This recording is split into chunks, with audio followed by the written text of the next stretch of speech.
పాకిస్తాన్కు సంబంధించి రెండు అతి ముఖ్యమైన వార్తలు. ఇందులో ఒక వీడియో అయితే వైరల్గా సర్క్యులేట్ అవుతుంది. అంటే నిన్న మాట్లాడాం, మనము ఆలయాల పునర్నిర్మాణము ఎలా చెయ్యాలి అని చెప్పి మనలాంటి వాళ్ళం ఆలోచిస్తూ ఉంటే, పాకిస్తాన్ లాంటి దేశంలో తీవ్రవాద క్యాంపులను ఎలా పునర్నిర్మాణము చెయ్యాలి. సో ఇది వాళ్ళ ఆలోచన.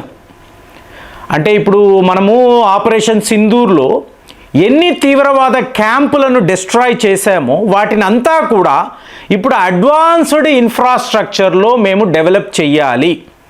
మరి దీనికి అమెరికా వాడు ఫండింగ్ ఇస్తున్నాడా, చైనా వాడు ఇస్తున్నాడా, లేదా వరల్డ్ బ్యాంక్ వీళ్ళు వెళ్ళి అవునవును ఈ ప్రపంచానికి పాకిస్తాన్ లాంటి ఒక టెర్రరిస్తాన్ కావాలి, సో మీకు ఈ తీవ్రవాదులు ఇక్కడ ఉంటేనే మీకు ప్రపంచంలో ఇలాగా మనం యుద్ధాలు చేయొచ్చు, మీకు విధ్వంస కార్యక్రమాలు చేసుకుంటూ వెళ్ళొచ్చు, ఇట్లా వరల్డ్ బ్యాంక్ కూడా ఆలోచిస్తుందా? కానీ చూడండి ఫ్రెండ్స్, మీకు ఒక వీడియో చూపిస్తాను. ఒక ఫ్యామిలీ, ఇందులో 18 మంది ఉన్నారండి. సో ఈ 18 మంది ఏంటంటే మీకు స్వాట్ నగరం అని అంటారు చూసారా, ఈ స్వాట్ నగరం వద్దకు వెళ్ళారు. అంటే ఖైబర్ పఖ్తూన్ఖ్వా అంటారు, ఆఫ్ఘనిస్తాన్ సరిహద్దులు. సో విహారయాత్ర మీకు వెళుతున్నప్పుడు ఏంటి, అక్కడ జూలై నెల దగ్గరకు వస్తుంది అంటే సో మీకు చాలా పెద్ద లెవెల్లో వర్షాలు ఉంటాయి, వరదలు కూడా. సో ఇప్పుడు వీళ్ళు వెళ్ళారు, ఒక చాలా మంచి పిక్నిక్ స్పాట్, టూరిస్ట్ స్పాట్ చూసి ఆనందం. ఈ 18 మంది మెంబర్స్ కూడా అలా తిరుగుతూ ఆఖరికి ఒక నదీ చేరువలోకి, నదీ తీరం ఇక్కడికి వచ్చారు. సో వాళ్ళ ఈ నదీ ప్రవాహం ఎంత బాగుంది, సెల్ఫీస్ తీసుకుందాము అని చెప్పి అక్కడికి వెళ్ళారు. సో వెళ్ళిన వాళ్ళు సెల్ఫీస్, ఫోటోలు అవి తీసుకుంటూ ఉన్నారు, చాలా చాలా హ్యాపీగా ఉన్నట్టుగా మీకు దృశ్యాలు.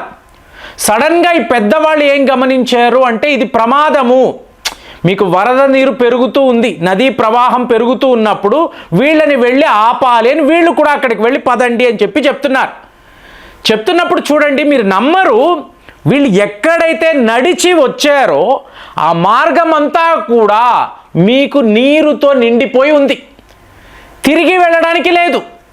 ఒకే ఒక వ్యక్తి, వీళ్ళ ఫ్యామిలీ మెంబరు అటు నుంచి వచ్చేయండి అంటున్నాడు, వీళ్ళు రావడానికి మార్గం లేదు, చుట్టూర్తా మీకు నీళ్లు, వరద నీరు అలా కొట్టుకుపోతూ ఉంది, మెల్లమెల్లగా ఈ లెవెల్స్ అనేవి పెరుగుతున్నాయి.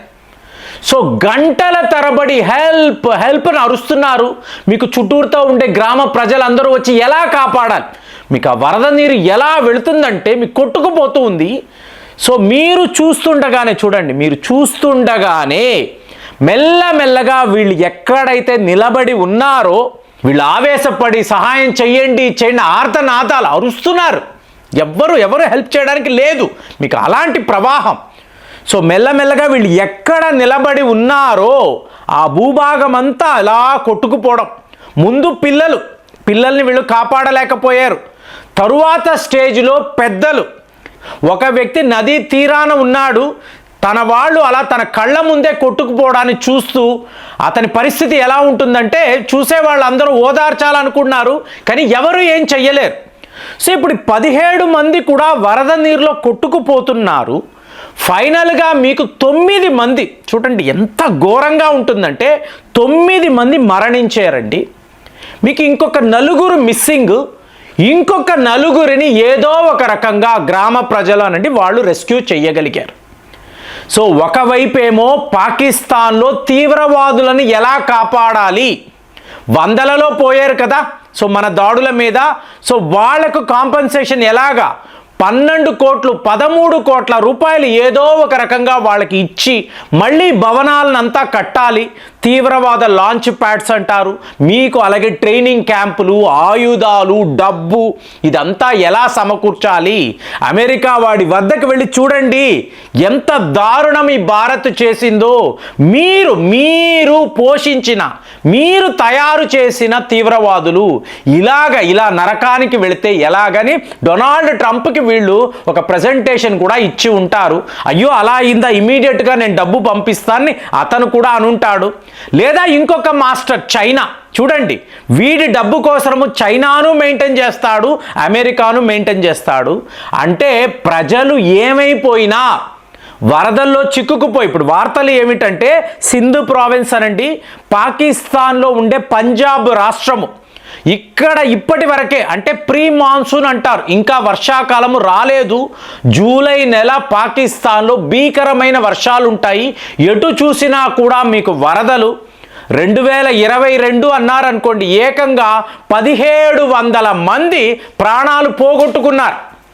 అలాంటిది ఇవాళ మీకు ఇంకా వర్షాకాలం స్టార్ట్ కాలేదు. నార్త్ పాకిస్తాన్ గురించి నేను మాట్లాడుతున్నా, అంటే ఖైబర్ పఖ్తూన్ఖ్వా అనబడే ఈ ప్రాంతం. కానీ ఎటువంటి రెస్క్యూ ఆపరేషన్ జరగలేదండి. వాళ్ళ ప్రధానమంత్రి మాట్లాడుతున్నాడు, వర్షాకాలము అందరూ జాగ్రత్తగా ఉండాలి, ఎక్కడ ఏ సమస్య ఉన్నా మాకు చెప్పండి, మేము వచ్చి మీకు సహాయం అందిస్తాము, సర్వము చెప్తాడు. అక్కడ మ్యాన్ పవరే లేదు, రెస్క్యూ చేయడానికి ఎవరూ లేరు. ఏమంటే ఇలా జరుగుతూ ఉంటుంది కదా, సడన్గా వరదల్లో చిక్కుకుపోతారు కదా అంటే గంటల తరబడి వీళ్ళు అక్కడే ఉన్నారండి. కాపాడండి కాపాడండి ఏంటి, గంటల తరబడి. మీకు ఎలా అయిపోయిందంటే, మీరు వీడియోలు తీస్తారు కదా, ఇప్పుడు మామూలుగా ఒక యాక్సిడెంట్ జరిగిందంటే కాపాడడానికి ఎవరు వెళ్ళరు, ముందు ఫోటోలు వీడియోలు తీస్తారు. ఆ పరిస్థితులు అందరూ వీడియోలు తీసి ప్రపంచ స్థాయిలో మీకు ఫేస్బుక్లో ఇన్స్టాగ్రామ్లో సర్క్యులేట్ చేయడంతో ఇది వరల్డ్ వైడ్ వైరల్ వీడియోగా మీకు పబ్లిష్ అవ్వడంతో అప్పుడు ప్రభుత్వ అధికారులు చూసి, ఆహా ఇక్కడ ఈ స్వాట్ నగరము వద్ద ఇలా జరిగిందా అని చెప్పి అప్పుడు వీళ్ళు అంటే ఒక హెలికాప్టర్ని కూడా వీళ్ళు మేనేజ్ చేయలేకపోయారండి, అరేంజ్ చేయలేకపోయారు. మామూలుగా హెలికాప్టర్ వస్తుంది కదా, మోరోవర్ ఆఫ్ఘనిస్తాన్ సరిహద్దులు, మరి అక్కడ మిలిటరీ బేసెస్ ఉంటాయి, హెలికాప్టర్లు ఉంటాయి. ఒక హెలికాప్టర్ వచ్చి వీళ్ళని రెస్క్యూ చేసి ఉంటే అలాంటిది ఏమీ జరగలేదు. 17 మంది కూడా వరదల్లో అలా కొట్టుకుపోయారు. ఇంకొక వైపు చూశారు అంటే టెర్రరిస్టులను కాపాడడానికి మీకు బోల్డ్ అంత డబ్బు ఎక్కడెక్కడి నుంచో తెచ్చి సమకూర్చుకుంటున్నారు. ఇది పాకిస్తాన్ యొక్క తీరు. ప్రజలు ఏమైపోయినా, వాళ్ళు ఎలా కొట్టుకుపోయినా, వాళ్ళు ప్రాణాలను విడిచినా మాకు సంబంధమే లేదు.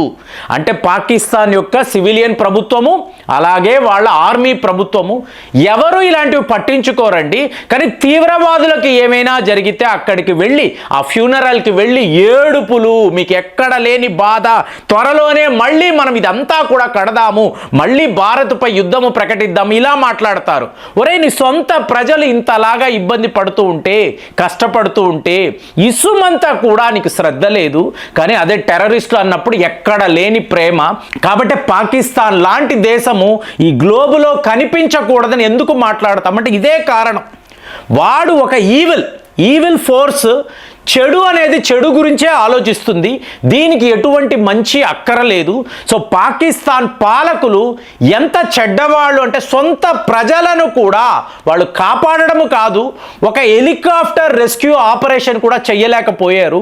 గంటల తరబడి ఆ వీడియో అలా చూస్తూ ఉంటే కళ్ళ ముందు పిక్చర్ 1 పిక్చర్ 2 ఇలా పెడుతున్నారు. ఫస్ట్ వీళ్ళు వెళ్ళినప్పుడు ఆ భూభాగం ఎలా ఉండింది, ఎక్కడ వీళ్ళు నిలబడ్డారు, మెల్లమెల్లగా నదీ ప్రవాహము ఎలాగ ఈ భూమిని ఎలా ఆక్యుపై చేసుకుంటూ వస్తుంది, ఫైనల్గా నిలబడడానికి కూడా వీళ్ళకి మీకు భూమి అనేది లేదు.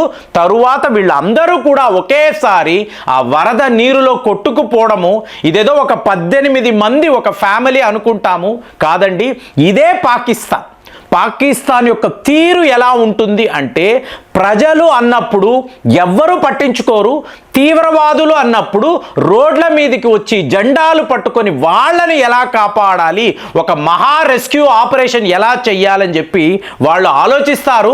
ప్రపంచం అంతా కూడా వీళ్ళకే సపోర్టుగా ఉంటుంది. సో అలాంటి ఒక తీరుని ఇవాళ మనం చూస్తున్నాము. మరి ఆ వీడియోస్ చూసినప్పుడు మీకు ఎలా అనిపిస్తుంది? అయ్యో అనిపిస్తుంది కదా, ప్రజలు కదండి, వీళ్ళేం తీవ్రవాదులు కాదు. వాళ్ళను కాపాడలేక, చూస్తుండగా కాపాడలేక తరువాత మీ పాలన ఏమిటి, మీ ఆర్మీ ఏంటి, మీ తీవ్రవాదం ఏంటి, దేనికి పనికిరాదు. సో నాకైతే అలాగే అనిపించింది చూసినప్పుడు. మరి మీరు చూడండి, ఈ కథనాన్ని విన్నప్పుడు అసలు మీ ఫీలింగ్స్ ఎలా ఉన్నాయి కామెంట్స్లో రాయండి. మళ్ళీ వచ్చే వీడియోలో కలుద్దాం. జై హింద్.